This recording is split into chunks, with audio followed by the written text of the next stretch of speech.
성탄절은 하나님이 인간의 모양으로 인간의 몸을 입으시고 내려온 성경에서 가장 큰 사건입니다. 성탄절은 성육신, 하나님이 육신을 입고 이 땅에 인간의 모습으로 찾아오신 이야기, 그래서 신비롭고 그래서 그 속에 무한한 은혜가 감추어져 있습니다. 오늘 우리는 성탄 주일에 정말 하나님이 이 땅에 예수를 보내실 때, 그러니까 하나님이 인간의 모습으로 올 때에 어떤 과정을 거치고 어떤 길로 오셨는가, 이걸 우리가 내용을 살피고자 합니다. 왜 이 내용을 살피는 일이 중요하냐면, 하나님이 아들을 이와 같은 방식으로 보내셨다면 우리의 신앙과 기독교가 서야 될 자리가 하나님이 그 아들을 예수님 보내는 이 과정하고 다를 바가 없기 때문에 그렇습니다. 자, 그러면 크게 두 가지인데, 첫째는 오늘 이제 제가 몇 곳의 말씀을 찾을 때에 두 가지의 관점으로 읽어보시고 또 비교하고 대조하면서 내용을 보려고 합니다. 다 아는 성경의 얘기지만 이 내용을, 첫째는 초월이 뭐냐면 인간이 경험할 수 없는 기적과 같은 것, 하나님이 하셔야만 되는 영역을 초월입니다. 자, 오늘 읽는 본문의 초월이라는 영역은 어디에 속하고, 두 번째, 자연은 환경을 보호하자 그때만 쓰는 자연이 아니라 일상적이고 우리 인간 안에 충분히 경험되는, 자연스럽다 할까? 그럴 때 그 자연, 인간 안에 경험되고 인간이 알 수 있는 그 무엇, 이런 것들을 자연이라 봅니다. 자, 이제 읽을 때 초월과 자연, 이 두 가지가 어떻게 결합되는지, 이게 어떻게 다가오는지, 이 두 가지를 비교 대조하는 마음으로 한번 살펴봅니다. 먼저 앞으로 가서 누가복음 1장의 말씀, 1장 26절 말씀을 한번 보십시오. 자, 이게 뭔지 한번 구분하면서 봅시다. 여섯째 날에 천사 가브리엘이 하나님의 보내심을 받아, 여러분 이게 어느 영역에 속합니까? 초월이죠. 인간이 할 수 있는 게 아니지 않습니까? 천사, 하나님이 말씀을 전하는 것, 그렇죠? 그런데 갈릴리, 나사렛, 아주 구체적인 한 지명이 나왔습니다. 이건 자연입니다. 볼 수 있고 우리가 아는, 가볼 만한, 지금도 있는 바로 그 장소, 자연에 속합니다. 자, 그 다음 27절에 다윗의 자손 요셉이라는 사람, 약혼, 마리아, 여러분 이게 다 인간 안에 있는 일들 아닙니까? 마리아도 요셉도, 그리고 약혼이란 일도, 그렇죠? 자, 여기에 28절에 은혜를 받은 자여라고 하면서 하나님의 영역인 초월이 인간에게 들어올 때 이런 표현, 은혜가 임한다, 이렇게 이제 중간 과정이 들어 있습니다. 그런 후에 당연히 초월적인 것이 인간 안에 들어오면 29절, 놀라고 당황합니다. 자, 계속 갑니다. 30절, 천사가 초월입니다. 하나님의 영역입니다. 인간이 관여할 수 없는 영역입니다. 그런데 마리아여, 마리아가 등장합니다. 그런데 31절 보십시오. 아들을 낳는데 예수라 하라, 그가 이런 왕으로 다스릴 것이다 라고 말했습니다. 여러분, 그런 후에 34절로 가보십시오. 인간이 자연에 기초하여 질문합니다. 자연적인 것, 상식적인 것, 일반적인 것. 남녀 결혼으로 아이가 태어나는데 어떻게 내가 아이를 낳을 수 있습니까? 이렇게 34절 질문했죠. 그러니까 35절에 뭐라고? 성령으로 잉태한다. 이건 초월이죠. 기적이죠. 놀라운 일이고 이건 사람에게는 없는 일입니다. 자, 이런 얘기들 속에 살폈고 오늘 본문으로 와봅시다. 2장에 6절 7절 보십시오. 7절. 아들을 낳아. 자, 여기 아들 낳아. 그러면 5절 잉태하였더라. 그렇죠? 그리고 해산할 날이 되었다. 여러분, 이 과정은 임신 10개월, 자연스러운 인간에게 있는 과정이죠. 그렇지 않습니까? 그 아이를 구유에 누였다. 이렇게 되어 있습니다. 자, 그러자 8절에 목자들이 밤에 양떼를 지킨다. 예, 그럴 수 있죠. 사람들이 하는 일입니다. 그런데 9절에 주의 사자가 두루 비춥니다. 하나님이 개입합니다. 초월입니다. 그리고 천사가 10절에 말합니다. 13절 거기에는 천군 천사들이 동원되어 찬양합니다. 여러분, 지금 읽는 부분들이 제가 해봐도 그렇고 성도님들 지금 반응도 그렇습니다. 초월하고 자연을 구분하자니 뭐 별로 구분할 의미가 뭔지 모를 정도로 그냥 읽었을 뿐입니다. 그런데 엄밀히 말하면 이 읽었던 이야기 속에는 두 가지가 서로 이 나선형처럼 서로 마치 DNA 유전자가 꼬이듯이 초월과 자연, 이것이 꼬여 있습니다. 자, 이걸 이런 식으로 얘기하니 좀 거리감 있게 들리시는 모양인데요. 제가 이렇게 말씀을 하면 그러면 좀 대놓고 말씀을 해보죠. 한마디로 성도들이 대부분은 우리가 하나님을 믿을 때에 초월, 기적과 능력으로 하나님이 내 인생의 문제를 해결해 주신다라는 기대와 기도를 합니다.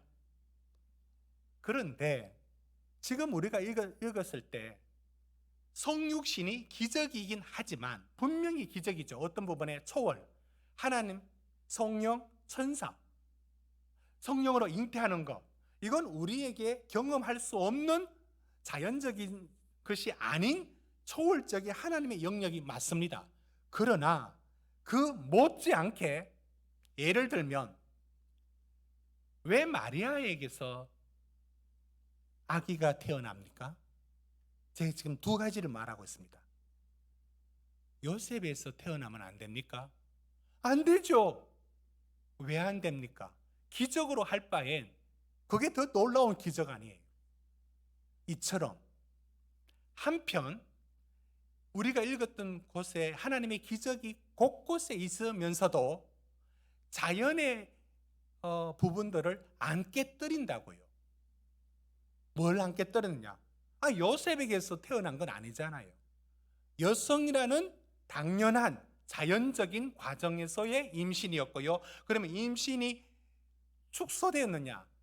10달 그대로 갔습니다.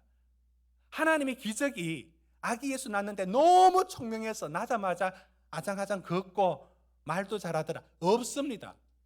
동일한 유아기, 태중에서의 과정, 생략된 것 없는 자연의 과정이 그대로 유지됩니다. 결정적으로 하나님 기적으로 보내실 것 같으면 박흑것의 그 유래가 저는 성 박씨로서 제 그런 그 신화를 가진 거 굉장히 못마땅하게 생각합니다. 말에서 알을 놓았는데 가보니까 애가 있었다. 그래서 얼굴이 길 때마다 그쪽 족속이니 이런 얘기도 듣고 그 말 아래서 말이 뛰어가고 가보니까 알이 있었는데 거기서 박흑거세의 시조가 되었다. 이런 얘기들. 여러분 성경이 그럼 못 나갈 게 어디 있습니까? 하나님이 기적으로 할 것 같으면 아기로 보낼 거 어디 있습니까? 그 위험한 아기. 지난 수요일 최창한 목사님이 설교 중에 그 얘기를 했어요. 아기 태어나면 바로 신고 안 합니다. 살지 안 살지 모르죠. 불안합니다. 요즘과 달리 그때 아기가 태어났다 했을 때 이 아기는 불안을 뜻했어요. 또 살지 죽을지. 왜 그 불안한 아기로 오셔야 합니까? 아닌 방법이 있잖아요. 다 된 작년의 모습으로 짠 등장. 왜 이런 방식은 아닐까요?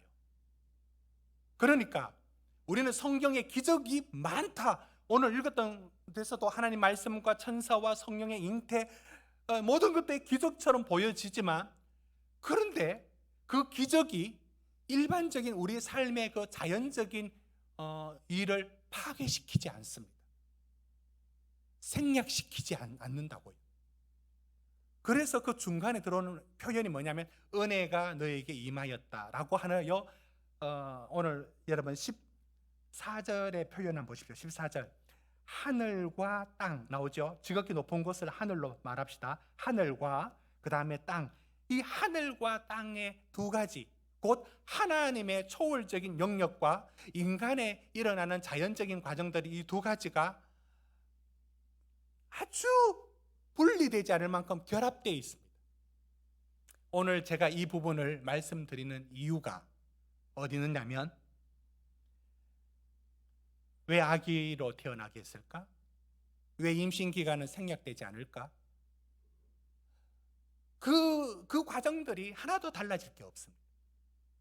여러분, 하나님의 은혜가 우리에게 임하고 하나님의 기적이 우리에게도 하나님의 자녀가 되는 기적이 임하지 않습니까? 자녀.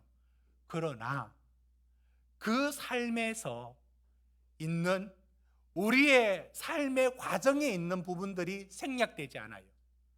갑자기 부자가 되거나 갑자기 축복으로만 주어지는 평탄한 길이 주어지거나, 그래 이 삶의 구질구질한 거 다 없어지고 초월, 기적, 능력으로 하나님이 우리에게 다가오시는 것 같지만 그렇지가 않아요.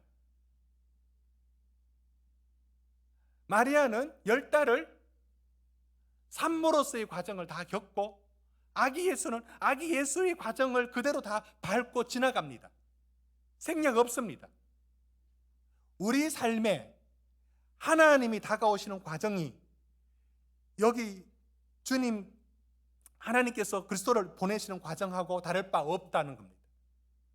우리 삶에도 해결되지 않은 일들과 정말 구질구질할 정도로 이 삶에 떨쳐지지 않는 여러 가지 우리를 힘겹게 하는 일들이 생략되지 않고 건너뛰지 않고 우리 삶을 붙들고 있어요. 우리는 말합니다. 하나님의 기적으로 당장 해결되기를 원합니다. 하나님은 예수 그리스도도 그렇게 보내지 않았습니다. 우리 삶의 모든 과정을 초월과 기적이란 이름으로 건너뛰지를 않았다고요. 이것이 우리 삶에도 마찬가지입니다.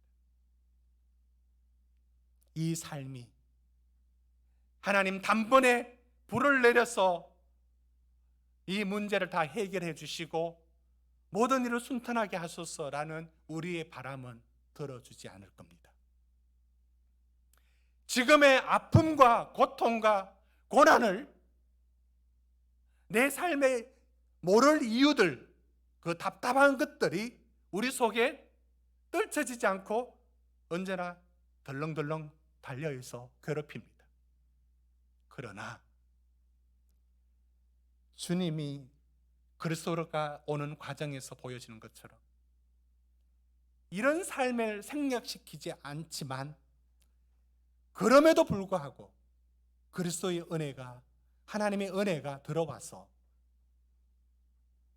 이 땅에 그리스도가 오신 과정이 이루어진 것처럼 우리 삶에도 우리 삶의 모든 것들이 동원되고, 내가 하나님, 내가 실패할 거 다 아시는데 굳이 또 실패를 하게 만듭니까?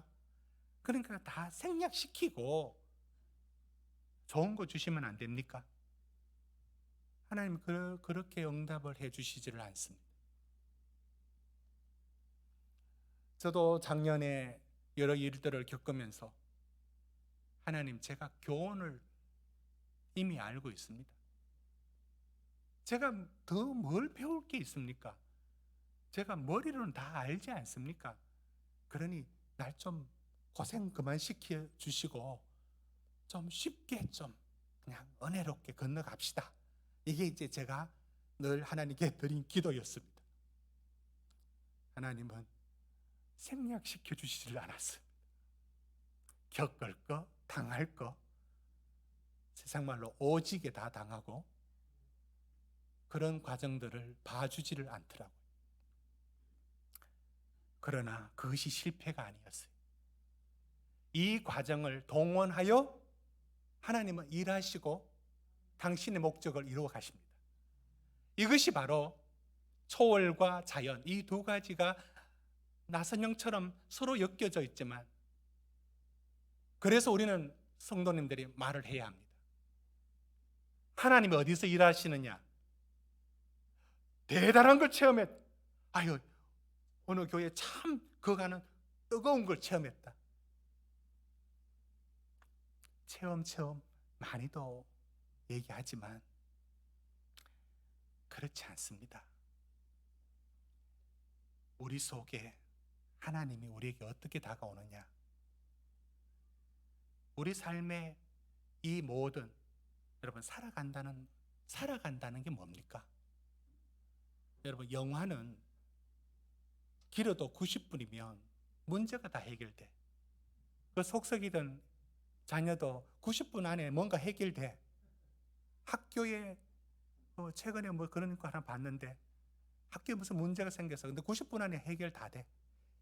부부 문제도 물론 뭐 다 그런 해피엔딩의 얘기가 아니지만, 그러나 인생은 다른 것 같아요. 도대체 끝이 없습니다. 이게 하나 해결되면 이 해결로 감사하고 기뻐해야 되는데 그럴 틈이 없어. 그 다음이 또 기다리고 있어요. 이게 우리 인생입니다. 여러분, 그게 바로 주님이 오신 자리라고요. 깔끔하게 끝나는 인생이 아니고 정말로 언제 끝날 수 없는 이 얘기, 반복되고 하는 이런 일상 속에 주님이 들어오는 자리가 이런 자리로 우리 삶에 들어오는 겁니다. 그래서 하여 우리 삶에 들어와서 표현상 하나님이 우리와 함께 뒹굴고 결국은 이 삶을 끌어안고 아파하면서, 그런데 놀라운 것은 그것에 지지 않고 그것이 우리를 운명을 결정짓지 못하도록 하나님이 역사하시고 승리하여 합력하여 선을 이루어내시는 하나님, 이것이 우리 주님이 오시는 과정이었고 우리 인생에도 이 과정이 펼쳐집니다. 두 번째, 세 번째 없고 길지 않게 두 번째까지 말씀 전합니다. 제가 오늘 방금 읽었던 말씀들을 그리고 본문의 말씀을 갖고 두 번째 말씀을 전하는데요, 확인하여 다시 읽지는 않겠습니다. 자, 여기서 우리가 무엇을 보느냐면 이게 얼마나 큰 일이냐, 하나님이 그 아들을 이 땅에 보내시는 일이 얼마나 큰 일이냐. 여러분, 9절 한번 봅시다. 이게 10절에 이렇게 말합니다. 10절, 2장 10절 우리 같이 읽읍시다. 시작.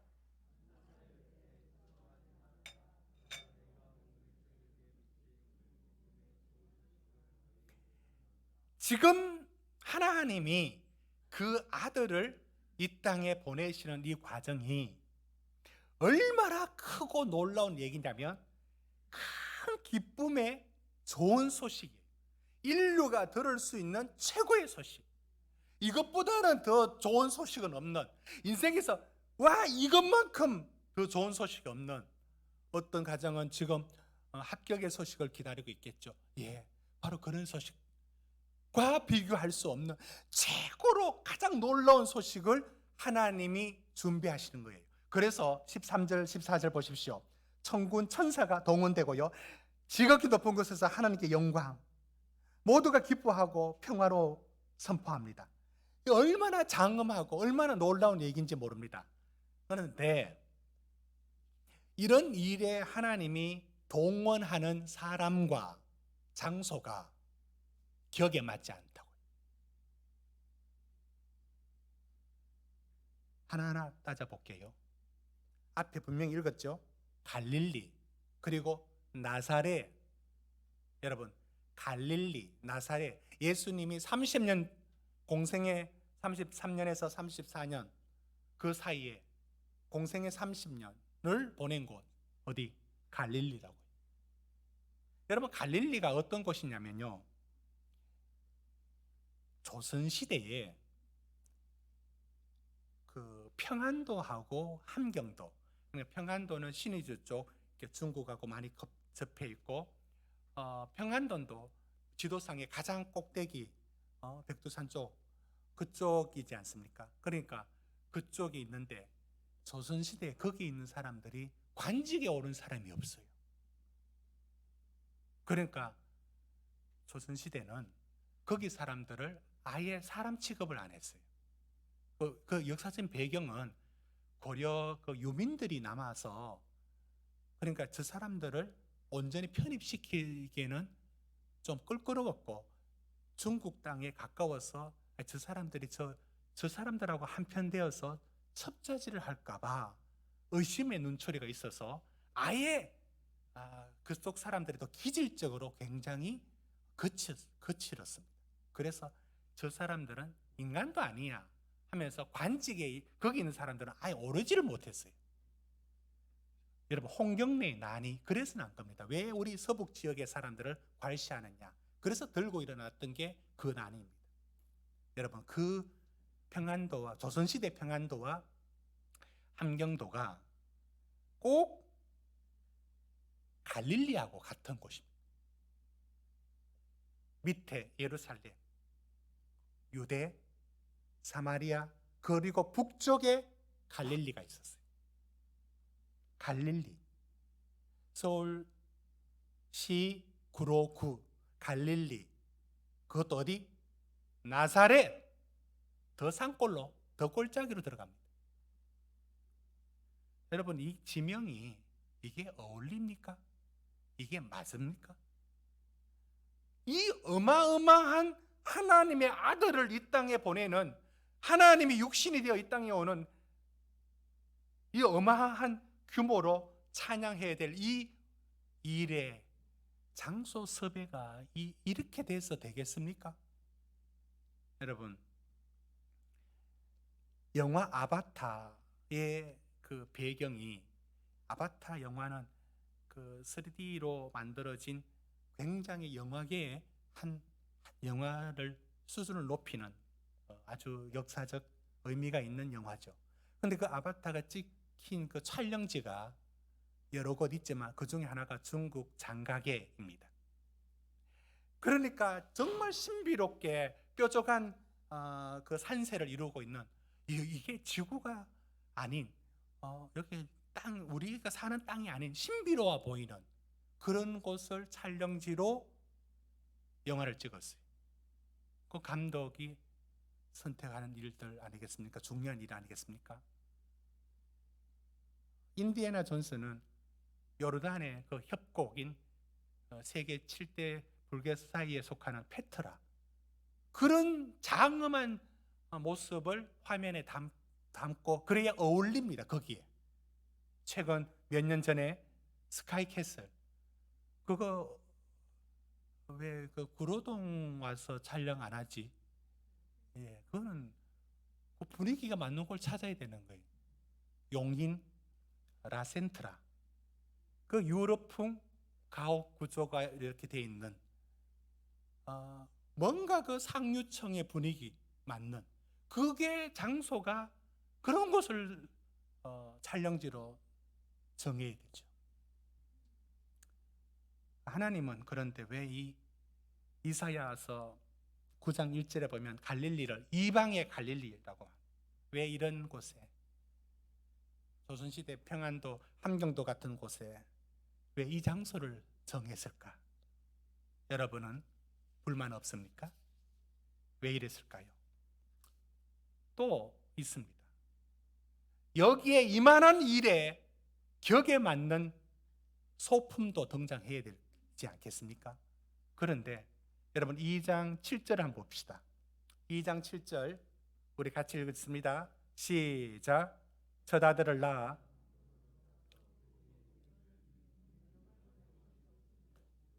여러분 이 7절을 읽고 예수님이 마구간에 나셨다라고 말하는 게 우리는 그렇게 유추가 됩니다. 왜냐하면 여관이 없어서 구유에 누였다. 그러면 뭐로 연상하느냐면 마구간으로 생각합니다.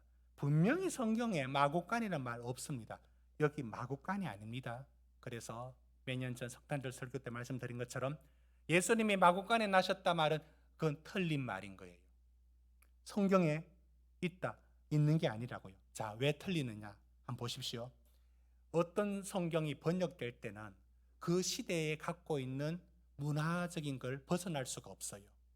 자, 그런데 이 당시만 해도 여관이라고 번역되어 있는 여기 여관이 여러분 그 좁은 베들레헴에 무슨 여관이 있겠습니까? 여관 없었어요.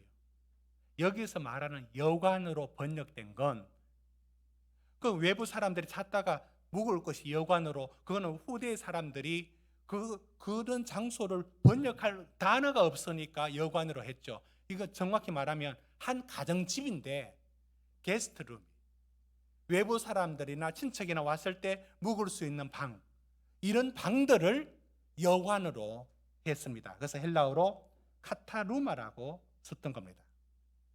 그 방이 이미 사람들이 차버렸습니다. 자, 그러면 마구간에 갔느냐? 아니에요. 그 가옥 구조가 중동의 구조가 그렇고 지금도 그렇고요. 남아있는데 여러분 우리 한옥도 시대가 지났지만 한옥은 밑에 구두를 넣고 나무로 평상도 건너서 이제 안에 이제 짓는 고유한 구조가 수천 년 지나도 그 기본 틀을 갖고 있지 않습니까? 그 중동에서도 이걸 그대로 갖고 있습니다. 이게 뭐냐면 여기 소도 키우고 여기 나귀도 키우고 양도 키워요. 그런데 그것이 바로 여기에 여기서 방은 손님이 머무는 방은 아니고 거실, 우리말로 리빙룸 같은 그런 공간이에요. 그러니까 여기엔 벽이 있을 수도 있고 없을 수도 있는데 저기는 따뜻하게 나귀와 소와 가축들이 머물 수 있습니다. 그러나 이쪽에서는 사람이 있는 곳입니다. 그러니까 그런 가옥 구조라면 충분히 이해가 됩니다. 그러니까 마구간에 나신 게 아닙니다. 일단은 여기까지 정리했습니다. 그런데 마구간에 나신 건 아닌데 중요한 사실은 구유에 누인 건 정확한 사실입니다. 7절 보십시오. 구유에 누였거든요. 나중에 천사가 12절에 목자들한테 일러줄 때 뭐라고 일러주느냐면 구유에 누인 것이 표적이 된다라고 했습니다. 그렇죠? 그러자 그 다음 뒤로 가서 16절 한번 보십시오. 그래서 목자들이 가장 먼저 살핀 게 뭐냐면 구유에 누인 아기인가를 살핍니다. 맞죠? 구유는 정확합니다. 여러분, 그럼 다시 제가 묻습니다. 구유는 괜찮습니까? 천군 천사가 동원되는 하나님이 육신을 입고 오는 일에 그를 받아주는 곳은 구유라고요. 여물통이라고요.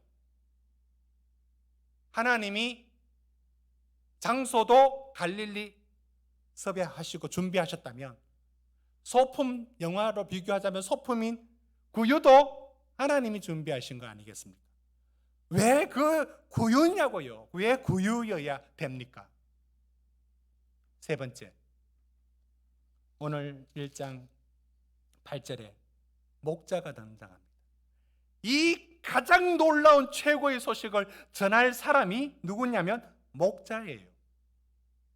목자 직업에 귀천 없습니다. 그래도 신분이, 그 당시의 신분은, 목자는 뭔가 무슨 말을 해서 이 사람 말을 믿어도 될 만큼 신뢰성을 가질 만한 분이 아니라고요. 야간을 밤새워 일해야 되는 그런 사람들이었어요. 이게 목자입니다. 그러니까 제가 보기에는 어울리는 게, 어떤 사람이 어울리느냐면, 여기에 누가복음 2장에 누가 등장해야 맞느냐면 거룩한 제사장이 꿈을 꾸다가 환상 중에 이 얘기를 들어야 맞아요. 마리아처럼. 아니, 목자라고요. 목자. 저는 이어서 마리아, 왜 마리아인가까지는 다루지 않겠습니다. 제가 지금 말했던 거 정리합니다. 예루살렘이 아니라 비천한 갈릴리였습니다. 마구간은 아닌 건 맞습니다. 그러나 구유였습니다. 여물통. 이보다 더 천한 곳은 없을 겁니다. 그리고 목자가 왜 캐스팅됩니까? 왜 목자입니까? 여러분, 이게 무슨 뜻일까요? 왜 이렇게 했을까요? 그리고 왜 갈릴리? 여러분, 이것이 의미가 없는 우연 속에 일어난 일들이 아닌 겁니다. 그러면 제가 이렇게 물어보겠습니다. 하나님 하시는 그 일에, 하나님이 육신을 입고 오는 그 일의 격에 맞는 장소는 여러분 어디면 될까요? 그게 예루살렘의 성전인들 그 장소가 격에 맞겠습니까? 그러면 격에 맞춘다면 구유가 아니고 오늘 2장 1절에 읽었던 가이사 아구스도의 집에 A가 태어났을 때 그 요람, 아주 마차처럼 생긴 요람, 흔들 수도 있는 요람, 그게 아니고, 그럼 구레뇨, 수리아, 총독집 정도? 왜 이거 아닐까요? 그거 하지 않고 구유에 보냈었어요. 그러면 어디에 담아두면 격에 맞을까요? 목자. 이 소식을 전하기에는 전혀 어울리지 않는 목자. 그러면 누가 이 위대하고 놀라운 이야기를 담담히 받아갈 그런 위치에 있는 인간은 누구란 말입니까? 어디 있단 말입니까? 없습니다. 없다고요. 하나님께서 왜 갈릴리고, 왜 구유이고, 왜 첫 소식이 목자이고, 다루지 않았지만 왜 마리아였을까? 산골 소녀 마리아였을까? 그게 왜 그런지가 한꺼번에 하나의 상징이 되어 우리에게 다가옵니다. 그것은 하나님의 놀라운 일이 가장 낮은 자리에 있는 사람, 그 자리가 어디냐? 그 자리가 우리 주님을 만나는 자리예요. 교만한 사람, 하나님의 도움이 필요 없는 사람, 내 힘으로 내 인생을 살 수 있는 사람, 그 사람에게는, 그 가난이 없는 사람에게는 주님이 임할 곳이 없어요. 주님이 그와 함께할 자리가 없어요.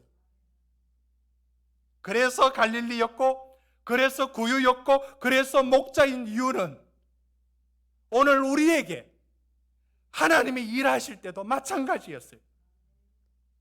우리 주님, 어디를 갈릴리 나사렛이라고 저는 지명을 읽을 때, 그러고 주공 아파트, 그러고 연예인 아파트, 어디에 살고 있는 그런 느낌 들지 않습니까?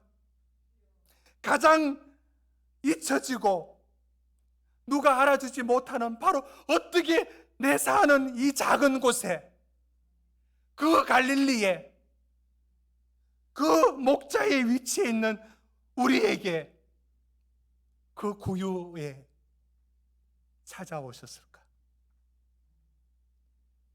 그 일은 오늘 또 주님이 우리에게 하시는 일입니다.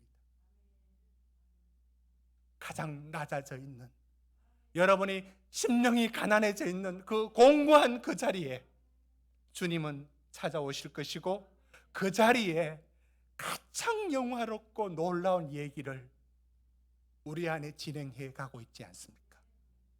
오늘 성탄의 얘기는 두 가지 우리에게 주어져 있습니다. 사랑하는 성도 여러분,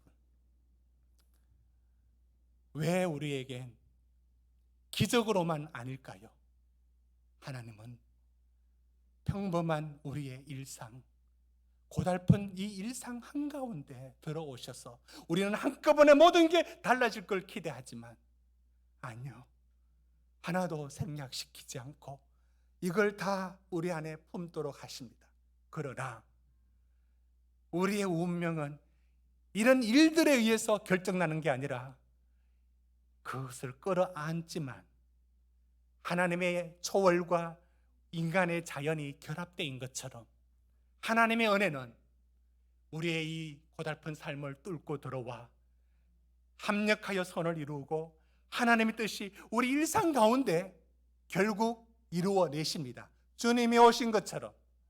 그리고 두 번째 말씀 전한 것처럼 그래서 갈릴리고, 그래서 구유이고, 그래서 목자이고, 그래서 마리아인 것은 어디 멀리 볼 거 어디 있습니까? 바로 우리를 찾아오시는, 지금 놓인 내 삶의 자리에 찾아오시는 주님이 내 안에 들어와서 기다려주시고 만들어 가시는 그분이 오늘 우리 안에도 동일한 그 일을 하고 계신 겁니다. 기도하시겠습니다.